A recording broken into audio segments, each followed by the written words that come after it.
자, 오늘의 주인공이 살도 빼고 소화불량 해결하면서 장 건강까지 유지할 수 있었던 비결, 바로 카무트 효소였는데요. 카무트 효소, 이게 대체 뭔가요? 뭐 다이어트에 관심이 있다 하시는 분들은 이미 많이 들어보셨을 거예요. 굉장히 유명한 고대 곡물이잖아요. 이 카무트를 천연 발효시켜서 만든 효소를 말합니다. 아무래도 6,000년 전부터 쭉 재배가 되었던 고대 곡물이다 보니까 그만큼 풍부한 영양소를 함유하고 있는 것으로 잘 알려져 있죠. 네, 그럼 카무트 효소를 섭취했을 때 좋은 점은 뭐가 있습니까? 아무래도 소화 효소가 감소하고 있는 중장년층, 노년층에게 소화 효소를 공급할 수 있으니까 장점이 될 수 있고, 뿐만 아니라 카무트 자체가 가지고 있는 영양소까지 섭취할 수 있으니까 이 두 번째 장점이 있습니다. 이 카무트 소화 효소 속에는 우리 몸에서 탄수화물을 분해하는 아밀라제나 또 단백질을 분해하는 프로테아제가 모두 다 들어있기 때문에 소화 효소에 더욱더 많이 도움이 되는데요. 영양 성분을 그대로 담아서 발효시킨 과정인데 카무트 단일 종자만 가지고 그 단일 균주를 가지고 발효시킨 것이라고 보시면 되겠습니다. 네. 오늘 주인공 나이대를 보니까 딱 제 나이 또래더라고요. 근데 이분이 되게 젊으신데도 불구하고 조금만 먹어도 소화가 안 돼서 좀 금방 살로 가는 걸로 느끼셨잖아요. 아니 대체 소화 요소는 언제부터 감소를 하는 거예요? 사실 소화 효소는 20대 지나면 그때부터 점점 감소하기 시작하는데요. 아. 특히 40대에 들어서면 급격하게 감소하기 시작합니다. 그래서 80대가 되면 어느 정도로 줄어드냐? 이 소화 효소의 분비량이 20대 때 거의 30배 가까이 더 떨어진다고 해요. 꽤나 많이? 맞아요. 나이가 들면 오히려 젊었을 때보다 적게 먹는데도 소화 불량을 호소하시는 분들이 더 많은 것도 여기에 이유가 있는 거죠. 그렇군요. 근데 아까 오늘 주인공이 그 떡볶이, 네.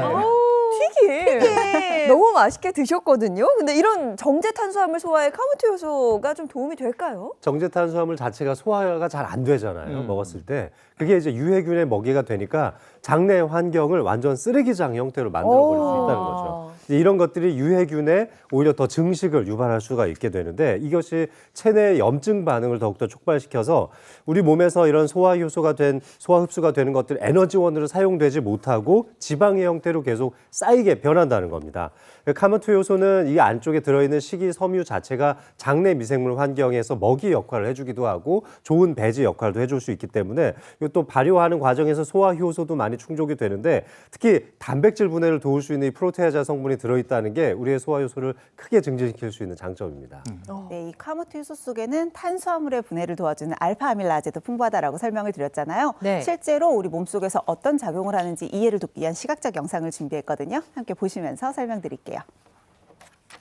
네, 우리가 자주 먹는 식빵을 준비를 했어요. 그리고 우리의 유리컵이 몸속 소화기관이다라고 한번 가정을 해볼게요. 네. 자, 소화기관 안에 식빵이 들어온 상태에서 한쪽은 그냥 물만 넣어보고요.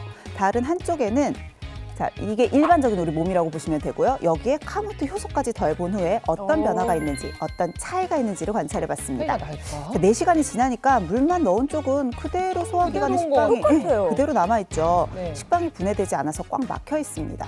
우리 몸에서도 저렇게 소화가 안 되니까 더부룩하고 불편하겠죠? 하지만 카무트 효소를 넣은 쪽에서는 어머머머. 막힘없이 쫙쫙쫙쫙 분해되는 게 보이시죠? 네. 그러니까 카무트 효소만 들어갔다라고 해도 저렇게 소화기관 밖으로 막힘없이 배출이 되면서 탄수화물의 소화를 잘 도와서 시원하게 배출이 됐다라는 걸 볼 수 있습니다.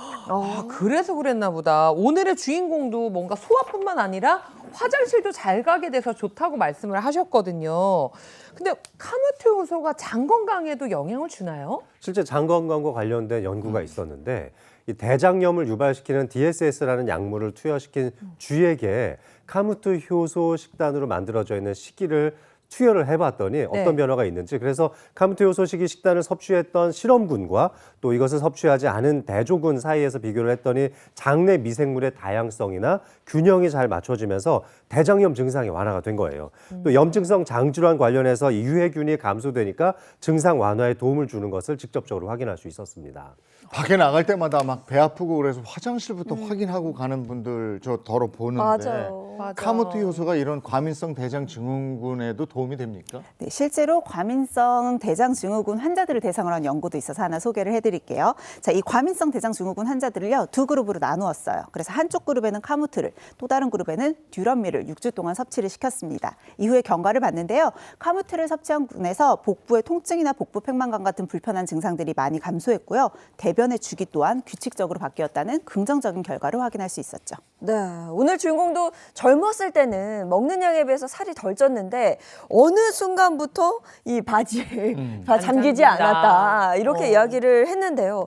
갑자기 이렇게 살이 찌는 체질로 바뀐 건 이건 장 독소를 좀 의심해 봐야 될까요? 그렇죠. 이 장독소가 많이 쌓여 있을 때 또 지방세포가 거기에 많이 곁들여서 높아지게 된다면 어떤 변화가 일어나는지 시각적 예시 장면을 통해서 한번 보여드리겠습니다. 자, 지금 노란색 슬라임을 준비해봤는데 이게 지방세포라고 가정을 해보고요. 네. 옆에 빨간색 구슬 보이시죠? 네. 자, 저게 이제 장독소예요. 자, 그러면 저렇게 지방이 많아져 있는 비만이 변해가고 있는 뱃살에 장독소가 같이 만나게 되면 어떻게 변할까요? 자, 배출되지 않고 쌓인 이 장독소가 지방세포와 만나서 저렇게 막 끈끈하게 달라붙게 되고 덕지덕지라는 표현이 생각난다. 저게 다양한 염증 반응을 일으키게 되는 겁니다. 이런 것들이 이제 쉽게 살찌는 체질로 변화시킨다는 거죠. 저는 뭐니 해도 봄이 되면 가장 무서운 게 체중계거든요. 그래서 괜히 저기 소파 밑에 계속 밀어넣고 있는데 단도직입적으로 묻겠습니다. 이 카모트 효소 체중 조절에 도움이 됩니까? 그럼요. 이제 방금 설명해 주셨잖아요. 방금 보신 것처럼 사실 장독소가 체내에 계속 쌓이면 비만 체질, 살이 잘 찌는 체질로 변하기가 쉽거든요. 이때 카모트 효소가 체중 조절에 도움이 될 수 있습니다. 네. 쥐를 대상으로 한 연구를 하나 소개를 해드릴게요. 일부러 고지방 식이로 비만을 유도한 쥐에게 일반 식빵과 카모트 식빵을 주고 변화를 살펴본 연구가 있거든요. 카모트 투여군이 대조군보다 체중의 증가량이 더 적은 것을 확인할 수 있었습니다.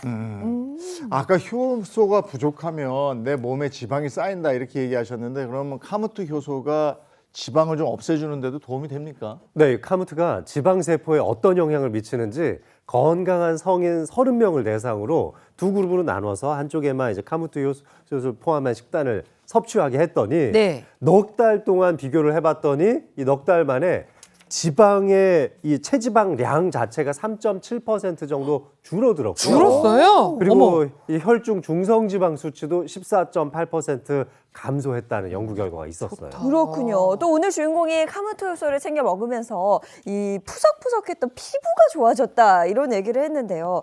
다이어트 하면서 피부까지 좋아지면 정말 너무 좋죠. 일석이조의 효과일 것 같은데 이게 실제로 도움이 좀 될까요? 어떤가요? 그럼요. 앞서서도 발효식품 효소가 피부에 도움이 된다고 했잖아요. 그런데 카모트 효소는 여기에 더해서 중요한 영양소 셀레늄이 또 굉장히 풍부합니다. 셀레늄은 정말 대표적인 항산화 영양소이거든요. 항산화라고 하는 게 피부 노화를 유발하는 활성산소를 줄여주는, 예방해준다라는 뜻이에요. 그래서 피부 노화에도 당연히 도움이 될 수 있고요. 피부 노화를 지연하는데 이뿐만이 아니라 보통 우리가 식품을 섭취할 때 지방이 함께 들어오면서 이 지방이 변성되면서 세포가 손상이 됩니다. 근데 이런 세포 손상도 방지해 줄 수 있고요. 염증 반응 자체를 억제해 주니까 관절염과 같은 각종 염증 질환을 예방하는 데에도 도움을 줄 수가 있습니다. 네, 지금 저희 앞에 이제 카모트 효소가 준비가 되어 있는데 맛을 한번 볼까요? 향도 너무 고소하고요. 고구마 라떼 같잖아요. 맛있어요. 고소하고 맛있고 그리고 무엇보다 입안에서 사르르 잘 녹아서 먹기도 굉장히 편하고 맛있는데요? 좋아요. 무슨 라떼 진짜 고구마 라떼 먹는 달달하고 진짜 고구마 고소해요. 라떼 맛이에요. 맛있다. 그럼 이 카모트 효소 먹을 때 주의해야 될 점은 뭐가 있습니까? 아무래도 곡물인 카모트를 발효를 했기 때문에 곡물 알러지가 있는 분들은 주의가 필요할 것 같고요. 내가 먹는 거잖아요. 그러니까 제품이 믿을 수 있는 제조 기준을 따르고 있는지도 꼼꼼히 확인하신 후에 드시면 좋을 것 같습니다. 마지막으로 임산부나 수유부는 전문의와 이 섭취 여부를 상의 후에 결정하시는 것이 더 안전하겠습니다.